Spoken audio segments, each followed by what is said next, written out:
Could the map veto possibly help them out here by getting a map that works well in their favor?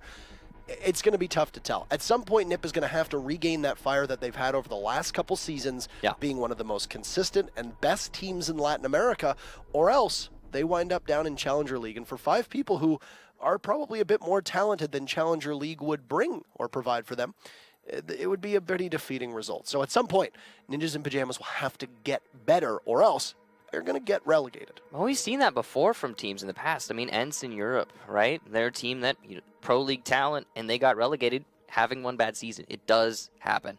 Now, looks like we're going to be playing Clubhouse for this match, and as the bans roll out. So, Clubhouse as a map is, as we've seen in the past, usually pretty defensive-sided, and we typically see a go just defender, defender, defender. We did see Clubhouse earlier today, and it was actually attacker-sided, but that was mostly just because Immortals won almost all the rounds. It ended in 6-2. Yes. So it was as we expected, I think, as the community vote, actually against the community vote. But speaking of, here you go. The community vote for this match. We'll throw it up on your screen. All right. I get that. 68 to 26%. Mm-hmm. But given the fact that NIP is in last place, I would have imagined that this would have been a lot more one-sided. Yeah, I would have imagined it would be more one-sided as well. Both of these teams have played on Clubhouse once so far this season. Actually, both of them played against Pain, interestingly. And FaZe were the ones who managed to win it, and they won it 6-2, whereas NIP lost on Clubhouse 3-6 to Pain. So it's looking like a FaZe matchup with the map, with the standings right now, with how both teams have been looking lately. But yeah, I gotta agree that community vote should have been, I think, a little bit more in FaZe's favor. Yeah, I mean, to even give NIP 26% of a chance of a victory, I mean, they've what? FaZe, NIP has won 2 games so far this season, 1 game so far this season. That's it. You know what it probably is? It's the liquid result we just saw. I mean, anything could happen, right? Mm-hmm. And I think that's what people were expecting, is like maybe it's just going to be a victory for NIP because Pain managed to be liquid. I mean, crazier things have happened, right? So I don't know. Either way, I mean, there are, of course, fans of NIP, as they have a lot of really great players there. Like you talked about in the past, NIP have been a great team in previous seasons. Yes. Just recently, they started to seem a little bit shaky. But we're going to load into Clubhouse, and we'll see what the actual result is. We can only speculate going into it.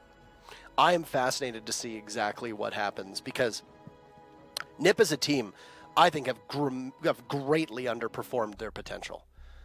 They definitely should not be in 8th place. I mean, Agreed. I can get it that maybe they're not having the strongest season, sure, but this roster is just, it's not a last place roster. They've been playing like a last place team.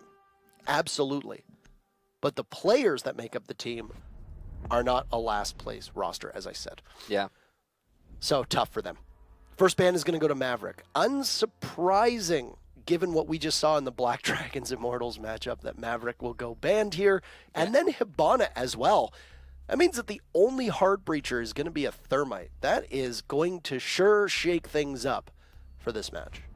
Yeah, so 2 hard breachers makes a lot of sense on Clubhouse, if any map. Clash also being banned out. She has now been banned in every map and match today. So that not surprising at all. Mira also being banned, who has been banned in 3 of the 4 played today. So nothing really surprising. Only actually more surprised with the fact that Lion was only banned twice. Yeah, that was kind of a bit of a shock. And the times we got to see him played, he helped, but not as much as we've seen him help in other regions. I don't think that Lion is as influential in Latin as he is in a region like Europe, for example, because of the difference in play style.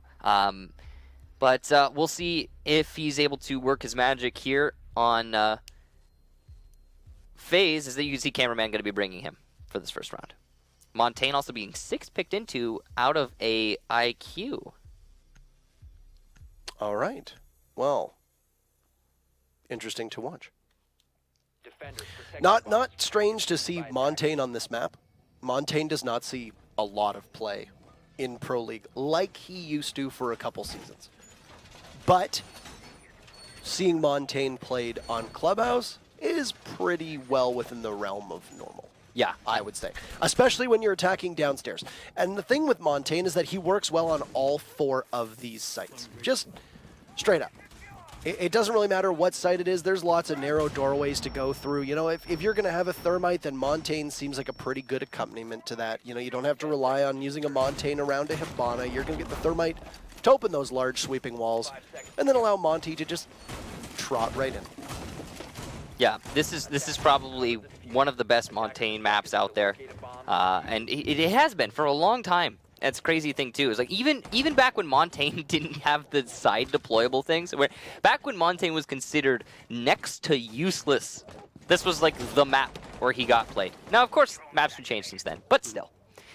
All right, so FaZe looks like they want to clear their way into Garage to start things off. So an east side take onto a master defense is sensible, certainly, because usually the Garage is slightly less defended and you can work your way into cash because of that. And once you've got cash, then you've got, well, the entire other half of the top floor. Once you manage to isolate that, you give yourself a platform to then push into the actual site. But they're going to have to get past 2 roamers from Ninjas and Pyjamas that are inside of that cash room. It's going to be a slow process because you got to wait for the Montaigne to catch up. I mean, Yuna's great on shields. We saw him play Blitz quite a bit previously when he was on Pain and Yeah Gaming. So he knows his way around shields. They've also got a competent shield operator in Mav as well. Yep. It looks like Nip has completely conceded cash and fallen way back, which is going to allow Yuna to just continue to take up all this ground as this shield. Just continue onward. I don't think that they wasted enough time there. I think that they conceded too early, allowing Yuna to take cash by himself. Usually you'd see the Montaigne get up in front of your face, and then slowly the rest of the attackers would catch up and start getting kills or start applying pressure. But this time, they didn't even need to wait. And because of that, Nip, you know, if they had left one player there, they would have been able to waste, I'd say, another 45 seconds. What has just happened? Yuna ADSing onto Psycho, and he's going to lose that fight, predictably. So the Montaigne is gone. That was really not a smart play to do with your shield there. You had such an amount of strength in the mountain, just watching by the doorway, but a great airmail sent out from Mav will blow Psycho up inside of Jim. Castle is down. Wog also taking a lot of damage. That's 2 for Mav, as both of his frag grenades will find their targets, taking out the Castle as well as the Echo. They'll retrieve that diffuser dropped by Yuna at the doorway into bedroom, and will hit the Lion as the EE1D, freezing everybody, but despite that, Julio will still walk away with a kill. Moringa there to trade it off onto PZD. Both teams will lose 1, and Moringa still in position to possibly greet another one of the defenders. It's just Kamikaze and Julio left, and Julio will soften up the Thermite of Moringa, though missing most of those shots, hit Mav. And now Kamikaze inside a bathroom will be the one reliant on doing the killing. As Julio is gone, Kamikaze in a 1v3, he'll make it a 1v2 very fast. He'll have to introduce a bit of urgency as the diffuser goes down. He'll find Moringa and finish him off. And final pings going out as well for Astro. Very winnable, but no, Kamikaze just missing the final shot. Astro doesn't flinch, and FaZe will take round number 1. Okay, so I gotta say, that take for FaZe, pretty bad. But also, Nip somehow managed to play it worse. It started off with the poor roam decision to fall back at a minute 40 out of cash. I realize you're being pressured from the Montaigne. You can hear him coming up the cash stairs, but you can delay for just a little bit of time, and it will aid you. After falling back, they managed to take out a Montaigne for free, Yuna ADSing somewhat foolishly onto an enemy, and that should have spelled disaster for FaZe, but they simply worked around it, and Nip started losing bodies one after another. The main thing that managed to salvage that round for FaZe, the excellent play, the most standout performance, was Mav using those grenades. 2 kills, 2 grenades, that's impressive, and they were well placed, well timed. He seemingly entering into the realm of BC in terms of managing those projectiles. Yeah, I mean, that right there was able to save the round from possible catastrophic means from when Yuna dropped his shield. And I mean, you're a Montaigne, for crying out loud. It looked like the way that he was skirting around that doorway, he was trying to bait out either the yokais or possibly the toxic canisters. But because he dropped his shield, he just got lit up by the UMP. Now, the UMP doesn't do a ton of damage, but I mean, if you're hitting him in the head, which is exactly what the castle did, it doesn't really matter what the fire rate is. It doesn't really matter how much damage it does. You're not going to last too long. Yeah, absolutely. It's all about them headshots. Now, FaZe, going to be bringing the Montaigne yet again. They are not deterred after that mistake from Yuna. They did manage to get the round, so yeah, it makes sense. And also, that's the sort of whoops where you think about it and you go, okay, I'm just not going to do that again. Yeah, that's an easy fix, not a problem. Life moves on. And because he is hopefully not going to do that again, Nip won't have that opportunity presented to them another time, which is going to make their lives a whole lot more difficult. Now, the kit also being brought from FaZe is pretty much the same, standard fare here on Clubhouse. You got your Hard Destructor, no Hibana being brought because it's banned, so those drop downs are going to be harder to open up. You're going to have probably a Thermite every single round because of that, which also means only 2 drop downs opened. Not a lot of control you can use, or, well, exert as an attacking team. And Yuna, once again, will need to make sure he keeps his shield up just a little bit longer.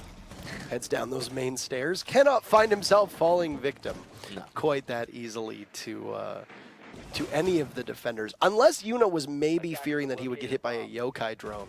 And that could have been why he possibly tried to take the fight a little bit Oh no, they're going to shoot my legs. Let me expose my head. I mean, yeah, I think that's totally fair. Speaking of getting hit by the yokai drone, there you go. So Nip tries to pair them up together as they'll knock Yuna out of his stance. Julio will go back on that drone. It was Wog playing it earlier, and now it's Julio that will be the one tasked with the anchor play. Julio, quite a suitable anchor, usually playing anywhere from Maestro to Mute to Smoke. Astro got the final kill of the last round. He'll get the first kill of this round, finding one of the roamers in PZD, and the Jaeger will be gone. His gadget will still hang around, so you've just taken the carbine out of action and a pretty fast operator. And Astro, unable to follow up on the Kamikaze, sees the legs of the Legion playing inside a church through the hole in blue. He'll do a lot of damage, but Kamikaze won't lose his life because of it. That's pretty lucky for Nip. Yeah, Yuna's going to drop down, and thanks to the smokes, he will be able to potentially plant, but the Legion Trap plus the gas canister is going to do a lot of damage. Astro gets a kill into Psychos. He attempts to rotate into the Moto, but it's not going to be successful. Kamikaze onto Yuna, so it's not all over here for the defense. The diffuser not going to be planted, and Mav and Astro are going to have to pick up the weight. Wog, though, from blue is going to get Moringa, and it's all up to him in a 1 versus 2 as he takes 2 other opponents down, but Astro from the long angle able to get the kill, and that's a 4K for Astro in the round. Great job for him, and FaZe managed to take it. Almost a recovery there for the smoke. Very, very close. A great quick peek from Wog as he really leaned into that one, looking all the way towards the bottom of main stairs in that basement. I mean, you gotta be impressed with a couple of these SMG-11 plays in how they've been able to control them quite well, especially Sexy Cake on that near clutch in the liquid pain game. The recoil really for them is so much more unmanageable than it used to be. I know it's a little bit of a sidestep here, but I've said it once and I'll say it again. The man to me that stands out as being the best at controlling the SMG-11 right now, post-nerf, is Bosco. Whenever I watch him play, it just seems like it doesn't even exist to him, the recoil. Now, these guys as well also doing an excellent job of controlling it, and it is impressive for sure, because I think the SMG-11 saw the lightest nerf. Okay, so the C75, of course, saw the lightest nerf. But other than that, the predominant SMG sidearms, SMG-11 saw the lightest nerf, and it's still, I think, viable in the meta. The SMG-12 got kind of pushed out as it saw a huge addition to its recoil pattern, and there's of course been the transition to C75 because of that, but SMG-11 still works. So the setup here for Nip going to be back down to the basement yet again. They're not going to try for another side. After unsuccessfully defending Master, they went basement. I was almost expecting them to try for cash defense here, but they seem dead set on the bottom floor. I'm not sure how I feel about that after what we just witnessed. That was a great isolation job done by FaZe. The main thing that I take away from that last round is that all they had to work with was Thermite. They could only open up 2 drop downs, and despite that, they still managed to make it work on a basement attack. That's impressive by itself. And I mean, both these teams are only going to be able to work with Thermite too. And so the real question is going to be, how does NiP make that transition when they go on to it? You know, they do have a Thermite player on their team, so it's not the end of the world for them.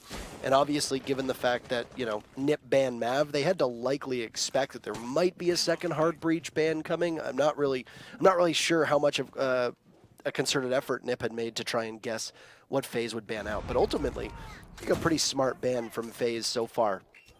Astro as well, being able to go back to the fragging potential that he had previously. How many times did we see him just dominate games as a Twitch, and now, of course, playing Zofia with a bit more utility, as Twitch has really fallen out of favor as an operator. I think the Twitch drone's not quite as effective as they used to be, maybe be it because of the zip zaps being reduced down to 5, maybe because we've seen far less Mira being played. Julio using one of those yokais, just as a side note, inside of what would be called Atom Spot, will pop right up, and they'll lose it to...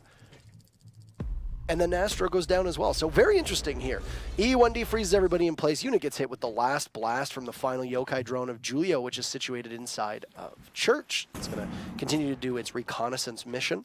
If it gets spotted, then that would turn Julio into a pure fragger, as he'd lose both of his devices. PZD had gotten the kill earlier. He gets traded off. And that's back to a 4v4. Julio will confront the Montaigne, seeing if there's going to be a peek around it, maybe to try and go for a quick peek. And Yuna drops his shield, but we miss that, and Julio will somehow manage to outduel Yuna for reasons that are not quite understood. I don't know exactly what the process is behind Yuna's thinking at the moment with this Monty play. Yeah, probably some pretty poor Montaigne play, that's for sure.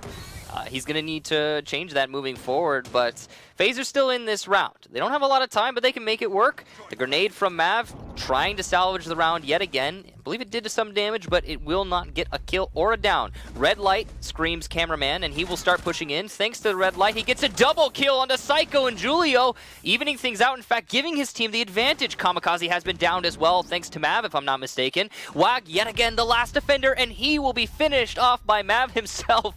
FaZe salvage the round, playing schoolyard games. Red light, green light working to their advantage. Mav and Astro in particular have just been so deadly as the two prongs of this attack for FaZe. It doesn't really seem like they really need Cameraman, Yuna, or Moringa to do much else, as it's Mav and Astro being able to do the 1-2 that's needed. The follow-up damage from Mav if Astro goes down. Ultimately, it's a great combination right now for FaZe, and it's working. It doesn't matter what side of the map that they're pushing on. It doesn't matter how deep or committed NiP's roam game is. It doesn't matter if NiP is playing more of an anchor play. And the funny thing is that NiP is one of the few teams that is so lethal on that roam. Probably one of the best teams when it comes to off-site play. And usually, NiP makes up a lot of ground from lackluster attacks on defense by the fact that you can't pin down their roamers. It's a very free-flowing, it's very aggressive, it's unpredictable, and it's hard to narrow down where those roamers are. Well, so far, it has not showed up whatsoever against FaZe. And that is hugely problematic, especially if you look at the fact that NiP doesn't always have the most success when they move to attack. So running this score up right now for FaZe is a major benefit for that team, and could possibly have huge consequences for NiP in the second half. Absolutely agree. Another thing that needs to be noted is that Yuna's Montaigne play has been pretty bad. Not really accomplishing much on the Montaigne. He is making calls happen, but they don't seem to be influencing the outcome of these rounds whatsoever. And the reason he has died so many of these rounds is him dropping his shield when someone's staring at him with a gun. So if he could not do that, that might give FaZe a significant edge, and they might be able to just get this easy 6-0. Now, there is still potential for NiP to recover some of these rounds, that's for sure, if those opportunities continue to be presented to them. We'll see. Kamikaze, you were talking about the random, crazy nature of the Ninjas in Pyjamas roam, and it will find its first real victim. Kamikaze onto Astro, and the EE1D will not be able to get a refrag. Great job there to the Legion, and FaZe now on the back foot, but we've seen this from FaZe before, already in this match a couple of times, and they have always been able to recover. I mean, losing Astro is pretty big, but I mean, they lost him last time around. It just needed Mav to go absolutely bananas on the team, and I mean, that's going to be something to try and figure out. But for NiP, they just need to continue this going. Continue to rotate and continue to cycle your operators, which so far, you've still got a body upstairs. Mav is not going to drone out the Legion of Kamikaze who is playing above, and Yuna will miss the Yokai drone. Good timing from Cameraman to save his teammate's hide, and Yuna will now join the rest of the team. Mav will get first kill onto Kamikaze, and there you go, found from above. That's the Legion that will be taken out, and we still see that there's still some offsite play. It's Julio. He comes from the flank and takes out Moringa, and Yuna is there now to try and stop him from being able to accomplish much. Julio's lost half of his HP in the process. 2 bodies for the time being of NiP on that main floor, and they'll need to try to truck towards this site. And they don't have a ton of time to do it. We're just over a minute to go. 2 bodies up means 2 bodies down as well, but Psycho's able to get Cameraman. You can see FaZe has read the situation, and they're just trying to push the site, go for a diffuser plant. The marks are coming out from Yuna. He's calling to his teammate Mav, but Mav from behind loses to Psycho, leaving Yuna in the 1 versus 4, and he cannot make it happen despite getting the single kill onto Wag. The roamers for Ninjas in Pyjamas, the star of the show in that round, and I think you really called it right, where NiP just needs to play to their strengths. I mean, NiP lives and dies off of this roam game. We saw it against Evil Geniuses. We saw it against Fnatic. We have seen it against ENCE. We saw it against the team known as Penta at the time, now known as G2. NiP's roam game is what gets under their opponent's skins. They have the fragging potential. They have the players who can land those shots consistently while bringing that unpredictability. And I mean, you said it exactly. FaZe read that there were too many bodies off-site, so they attacked the site. But then what ends up happening is that because they're so outnumbered, there's nobody that can be committed to flank watch. And Mav, after being given away by hitting the Prisma, getting pinged, it was very easy for Psycho to be able to jump on that. If you find a Montane in a 1vx situation, it's always very difficult for the Montane unless it's a 1v1. And, I mean, it was a 1v4 in this case. So not exactly an advantageous position for FaZe to find themselves in, and they will lose their first round. NiP will very deservedly win it more than anything. So in order to try to walk away with this as close as possible, this would be classified as a must-win round for NiP. They need to wake up at some point, and on Jim and Master, they're going to be facing the Soulhard Breacher of the Thermite. So there is lots of roam potential here. It really depends on whether FaZe is going to attack Construction or not. Common thinking is that they will likely use the Thermite charge on the Jacuzzi wall, possibly use the other to give them access to Construction from the exterior wall. NiP does have a Bandit available, so if Julio wants to, he can actively Bandit Trick, and likely a deployable shield being brought, hopefully by somebody on defense to try to give him some cover, but not going to be from the Echo, as that's barbed wire being brought out there. So, FaZe attacking on Master again. As we saw in the very first round, they managed to make this one work to their advantage. And the way that they did that was by clearing the garage and then later cache. And they're going to be slowed up just a little bit here by the Jaeger of PZD, who is roaming at the top of garage. But he will quickly fall back into cache room already after just lightly being pressured by the attackers. Again, Ninjas in Pyjamas, I got to say, their lethality lies in the roamers. And if the roamers are falling off of these reinforced positions so readily, that seems like a mistake. And it did cost them the last time that NiP went to this site. Question is, will it cost them again, of course? As Wag is there with the Yokai drone trying to support his teammate and give information. You can see FaZe is being very deliberate, very slow with this take. They don't want to give any opportunities to NiP. They are aware of those roamers' power, and they are trying to avoid it. I think it's worth noting that this strategy with FaZe to bring out a Montane was one that they used when Gohan was still on the roster. And I mean, it never really worked, I think, as well as they wanted. Now, I mean, having Gohan play a shield wasn't necessarily the smartest idea, as he was more of a pure fragger. Yuna is capable of fragging too, but putting him on the shields, a role that he's far more familiar and comfortable with, seemed to make a lot of sense, though I do think there is room for some criticism here as to how FaZe is deploying the Montaigne. Yeah. First kill does go in favor of Mav. He does all the work himself, drones himself in, blows open the wall with the skeleton key, and then, of course, gets the kill onto the Jaeger as PZD tried to peek. I think that's ultimately the wise call. Alibi is going to be trapped here as an EE1D goes down, and Yuna is going to be trying to figure out exactly where the Alibi is. He's going to have Astro there with him. And they're going to do some double duty.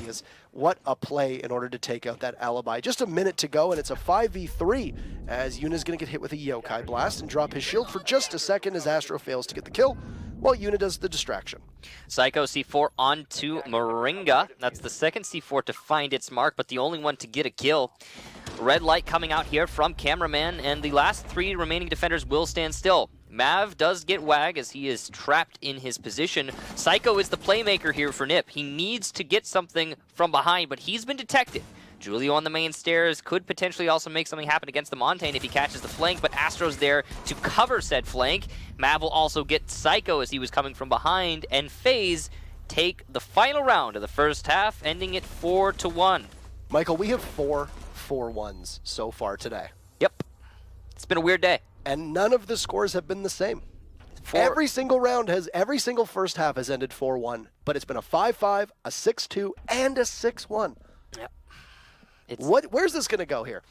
We're going to see how can Nip entry. Now, we know that FaZe have pretty good roamers as well. Usually it would rely on Gohan and Astro, and somewhat Mav, depending on what role they had Mav on, be it a Valkyrie, etc. This time around, obviously with Gohan not on the team, they've got Mav. He's going to be playing a Valkyrie this time, so he's probably going to be on a very similar role. Bringing in Yuna has allowed them to add more depth to their anchor field here.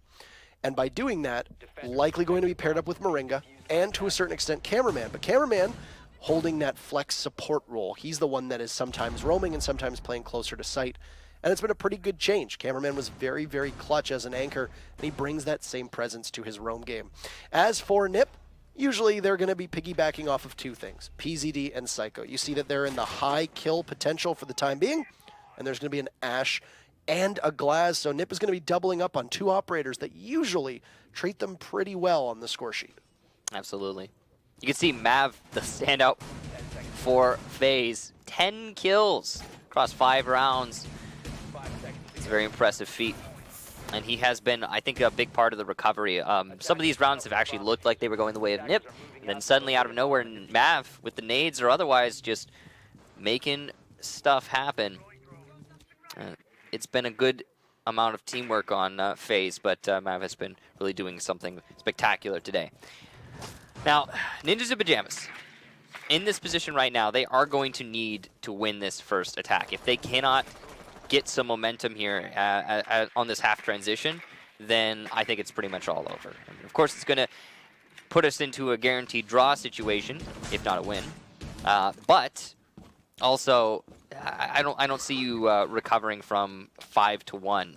It's just not feasible. I mean, that's 4 rounds in a row, and the momentum has been against you the whole match.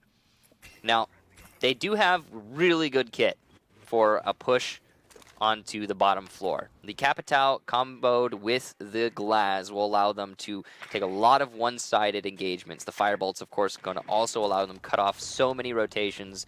This is a good kit, as good as it can be for a basement attack when you don't have a Habana. Yeah, I mean, you've got so much utility that's going to be loaded up here on Nip as Julio tries to find his target. There's nobody down there, but instead we'll use the caliber-based destruction to his advantage. He shoots out the floorboard and then gets an asphyxiating bolt lodged in underneath. But as you can see from the top left of your screen, nobody on FaZe will take any damage from it whatsoever. Of course, using that asphyxiating bolt to try and deny any impact tricking, because impact tricking when there's no Habana or Maverick is crazy powerful on that drop down if you're able to do it, but it did not happen. There's potentially impacts on FaZe, though we do not know right now whether Moringa has brought them or not. No, look at this. Psycho inside a dirt tunnel. He's going to use a smoke grenade as he just tries to simply go through it dry, can't get the kill that he needs, doesn't even land a single shot. And it looks like he might actually have walked out of the smoke. He's no longer in a safe spot. He's going to see the bandit of Astro, or Cameraman rather, take him down. Astro falls earlier on. Mav gets a kill, but traded off for Moringa. And then Wag with another. This is all Nip. There's nobody on site. Mav will need to clutch in a 1v3, but dealing with the presence above. Plant going down, he hears it, goes for the call, tries to toss out the C4, but Julio is there playing in the kitchen above. He'll drop and get the kill. Excellent play from one of NiP's best players, and man, you got to think, FaZe tossing that round away with how loose they were playing around the site, and then NiP just collapsed on them.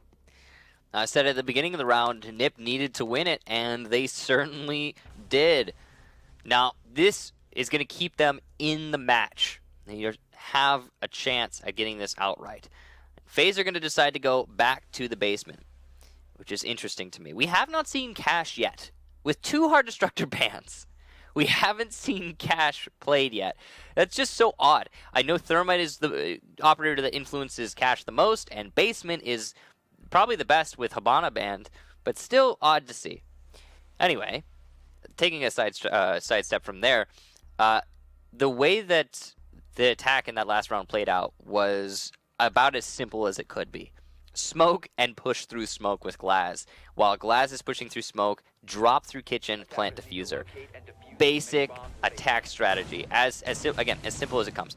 But it was executed so fiercely that FaZe could not stand up to it. They had the tools and they were using them properly, but they, I guess, were expecting it to be a little bit more strategic, a little bit slower maybe from NiP.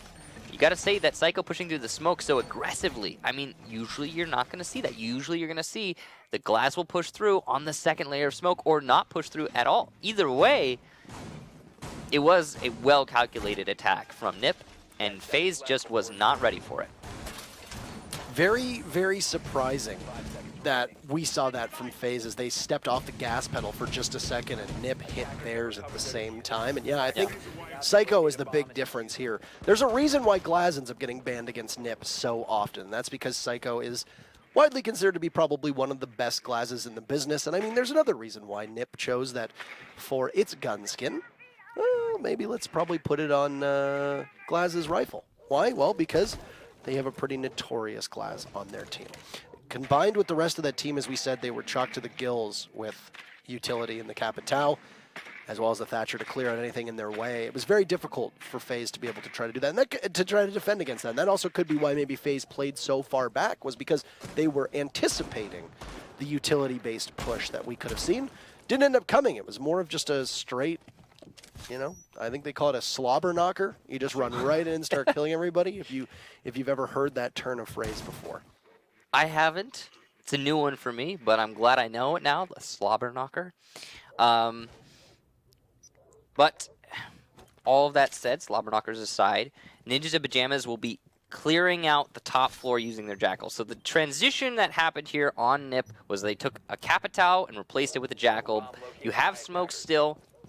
However, you enhance your ability to clear out those roamers. And it does seem like FaZe are playing full anchor right now, but the Jackal's still going to be useful on that actual site push once it comes. And I mean, this is going to really pin FaZe down, and this plays to NiP's strengths as an attacking team, is that if they can get that good Jackal track off on a pretty high priority target, once they've opened everything up, you can almost paralyze FaZe's defense and have the trackee, as in this case it's going to be Bandit, have to consistently keep on the move. And that's going to be Cameraman needing to try to use his good reflexive aim in order to try and just simply out-punch anybody from NiP that comes at him. Because NiP is taking a little bit of time to try and make sure that they dot their I's and cross their T's before their push on the site comes. A lot of droning and consideration coming out for the time being. Trying to possibly disable some utility, take out any goo mines, and it does look like this is going to be a very, very fast push as they drop the hatch through Moto, and it'll be set off by a breaching round. Gets sailed out, but boom goes the Dynamite Mav, destroying PZD as Psycho takes out Cameraman. We saw the exact same thing last round in particular. Wog under fire from an Evil Eye. He'll toss out a stun grenade and go for a rotate, assuming that somebody might push him from pulse spot. Clock says 20 seconds, and Wog continuously getting harassed from this Evil Eye as the rest of his team is languishing inside of blue. Trying for the Legion, but Astro will win that gun battle, taking Wog out. It's Psycho and Julio left, still inside of blue, and Psycho with a tiny bit of HP. He'll get down. Julio will need to step in, and he'll get one, but trade it off in a year Kamikaze. Easily just walking right in. He'll have to go for the plant. Time is up, and if Moringa can find him in the next 5 seconds, which he will, FaZe will go to match point. 5-2. Impressive scoreline for FaZe. A nice try from Nip, but one thing that absolutely blows my friggin' mind. You have a Thermite, and you have a Thatcher. And your strategy is to pinch from Moto and Blue. Great strategy. It is an old one. It's worked out many times in the past. So, the question is, why are you not opening Church Wall? The tools are there. The opportunity abound. Granted, Arsenal Wall is left unreinforced, so you do need to deal with a crossfire. But, in theory, that should, instead of being to your detriment, just get you a free kill as you're peeked from that hole. Usually that's what will happen.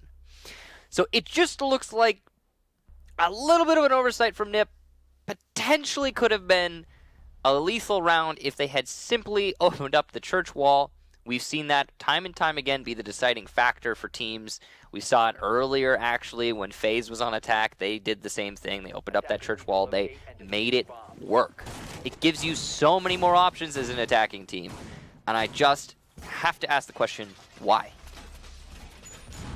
All that's done now, though, and FaZe have progressed to match point. So, only one more and they will get the win, but they already do have the drop. They're going to try for a master hold. They've gone to quite a lot of the sites at this point to get to master, and by that I mean one spot. They went the basement twice. What's most impressive about this, Mav sitting right now at 14 kills while playing largely support operators on attack, maybe not. He was playing the Buck, who was, I think, designed to try and get a lot of kills for his team, but not quite the case on defense here. The other impressive thing to note is that since Gohan's departure from the team, Mav has been doing a lot of the primary shot calling in addition to Yuna, from what I understand of the team, and that by Mav doing this, being able to frag as well as you are, while also doing the calling, that requires a lot of skill and also deserves a lot of commendation. So it's really freed up Mav to play a type of game, and the rest of NIP to play probably some of the best stretch of Rainbow Six that they've played in any period of time. Now, also keep in mind that FaZe defeated NIP in the BR6 just a couple weeks back in a 2-1 scoreline to capture the BR6 championship for the second time in a row, as they'd won it over the exact same team of Black Dragons last season. So everything has been looking up for FaZe here. It was Gohan's last match with the team. In the interim, we're almost 1 minute into match point, and for the time being, FaZe running a very roam-heavy style of defense. You've got Yuna on the pulse downstairs. You had Astro as well playing inside of CCTV and cache area.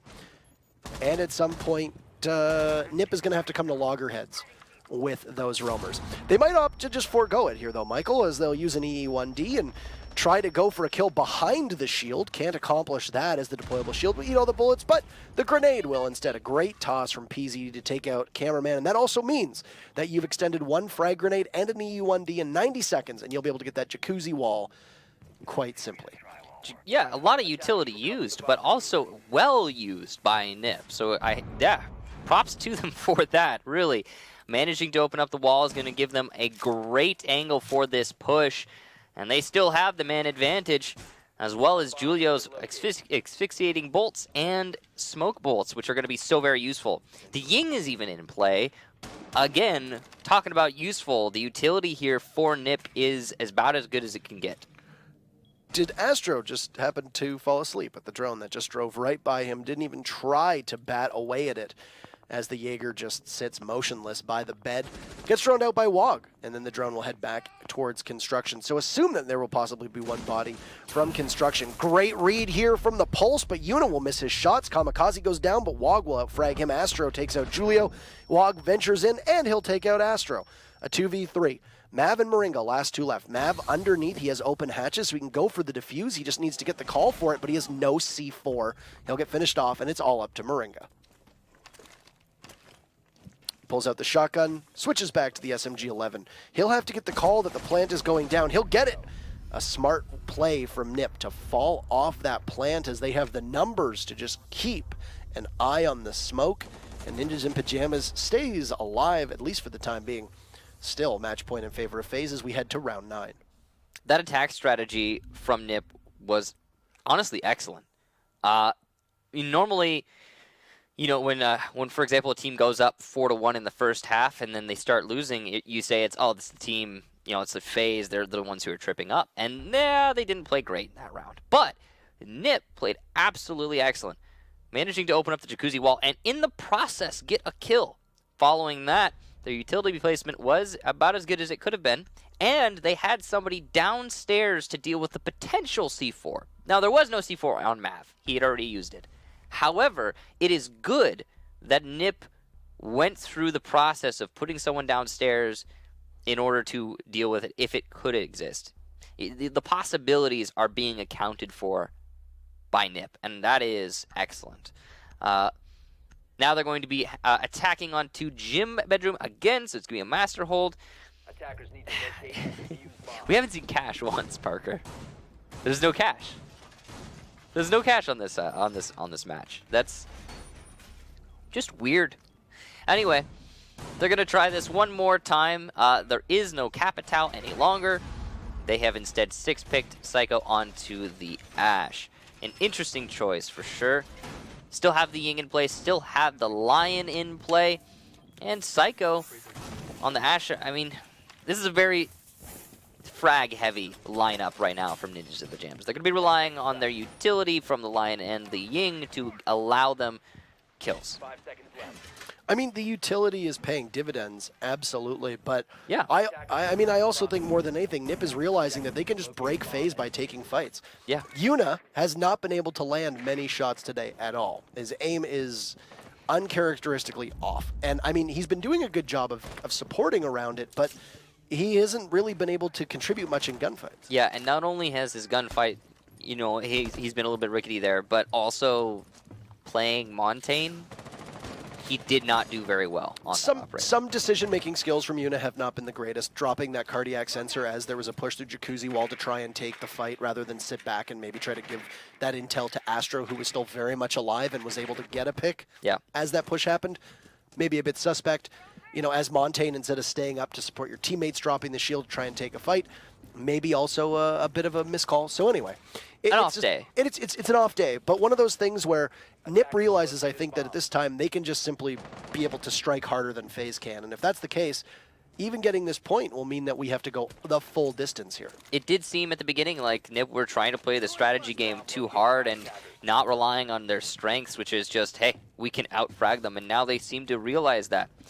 So, clearing out the ADSs will be Wog with the flashes. The follow-up from the nades will be shortly after, possibly? They're not coming out just yet. Here we go. Cameraman forced off, no longer able to bandit trick the wall, and he also took a lot of damage. Not really much time. I mean, there is time for a reset, but not really much time given how close Nip is to being able to put pressure onto this site. Wog will get that Jacuzzi wall open. So Cameraman, I think, makes the right call there, not to bother to go and re-bandit trick. He will get reset, though, in the time. So it'll happen. So he's back to 50 HP. You see that Mav had lost a bit of HP, might have helped his teammate, but not exactly something that we have quite the answer to. There goes your EU1D, and Cameraman takes out PZD before the grenade from PZD. That's a martyrdom, I believe it's called.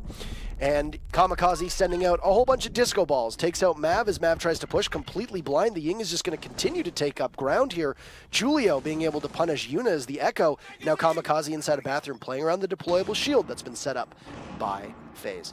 Astro also trying to retake towards site as he'll hop in through construction, waiting to see if there's a cross. A great kill from Moringa with that SMG-11, and he'll have to just sit still as there goes the E1D. Astro takes out Julio. It's all up to Wog and Psycho. Astro takes out Psycho. He just needs Wog, but he's got to reload. Are we going to see any pressure here from the Thermite? This is match on the line. A reflexive shot from Astro, one of the best in all of Latin America. Wog, full HP. He'll have to go for the defuse. Around the corner goes Astro. Does Wog fall off? He will. He resumes his position planting. He's only going to be able to come off this diffuser with 3 seconds to go, and I think Astro realizes that he has just 2 seconds, but behind the bomb is Wog, using the cover from the steel chassis of the bomb. He'll play around the mattress, and he is at perfectly head level, trying to outduel the Jaeger. He'll pop up, he sees it, and Astro forced to peek into it. A great play from Wog as Nip almost throws that one away, and it's full 10 rounds needed for these two teams. Wog almost threw it, but honestly, it was, to me, it was just more Astro throwing. That looked like it could have so easily been an Astro clutch, but it just didn't happen. And why? He played it too safe. He played it too cautious. You saw there the marks coming under the thermite, planting behind the bomb. The call was made. He's sticking it. He's sticking it. You need to stop him. But he hesitated, and he lost the round because of it. So we will go to the very last round. All 10 were needed. Ninjas of Pyjamas fighting for that draw. FaZe looking to get those 3 points. And it'll be Church, the final site. Again, I repeat, only 2 sites defended this whole match. The Basement and Master. Unbelievable. This is the kind of game that NiP needs to have. Now, it's unfortunate for NiP in terms of the points that they're going to be able to pull back, that they've already found themselves in a position where they can't win. They could also walk away with, despite their struggles, with nothing if they lose this round. If this round goes kaput, that's it. And as NiP has awoken, FaZe have somewhat fallen asleep.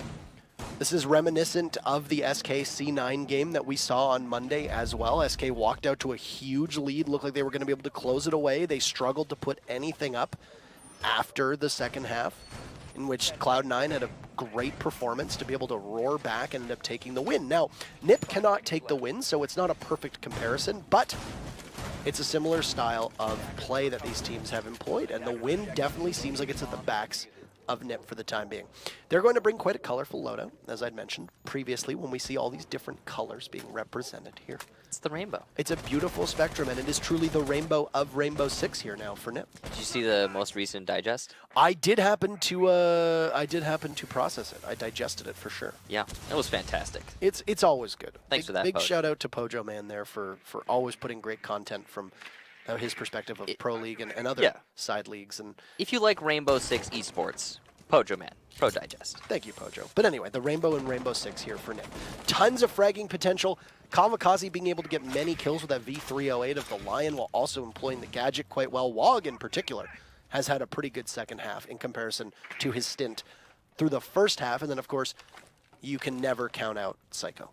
No, you can't. On this glass, he's as lethal as they come. And he's going to use his first smoke grenade there to try and clear his way in through tunnel. I think a little overcautious. You can see Moringa's actually playing the end of the tunnel nice and safe, trying to maintain control, but doing it as passively as possible. He's got a smoke shotgun waiting just at the end. He'll give himself away for just a second. Moringa taking a lot of damage, tries to get away, and hesitation on the trigger finger there of Psycho as he does not pull it as Moringa scampers off. Opportunity missed there for Psycho. Equal damage done to both. Just about. Moringa taking a little bit more, but he can still be reset in theory. EE1D will go off, and it's going to force FaZe to stand still for just a little bit here, and you can see they've been detected 2 players just underneath the kitchen. I have a feeling that the reckoning is coming with just about a minute to go. It looked like NiP was in excellent position to just jump right into the fray. Only Moringa took any damage there, though, despite the fact that the EE1D... Oh, what a shot from Astro! That is a long-range blast. The Psycho didn't have that much HP, but oh my goodness. It was a headshot, and Psycho was playing the tightest angle possible through 2 corners in that tunnel, and he still managed to go down. Absolutely beautiful. And that is the kind of kill that is really capable of elevating the rest of your team. Kamikaze, solo entry, will essentially split push his way down towards the main stairs at the bottom of those stairs. He knows that he's going to have to stop to pull the mine out of his foot. And PZD, he's not able to find anything. That Buck not running with an ACOG. He'll run right in. He'll hit 2 goo mines, get nothing in the process. Moringa and Cameraman double up for FaZe, but then double up for NiP as Kamikaze and Julio can try to keep this close. It's just them left, though, and they'll have to drop as there goes the shroud of smoke. Kamikaze getting zapped by an Evil Eye. It's him and Julio. Their positions known. Kamikaze needing to stick the plant. Mav jumps in.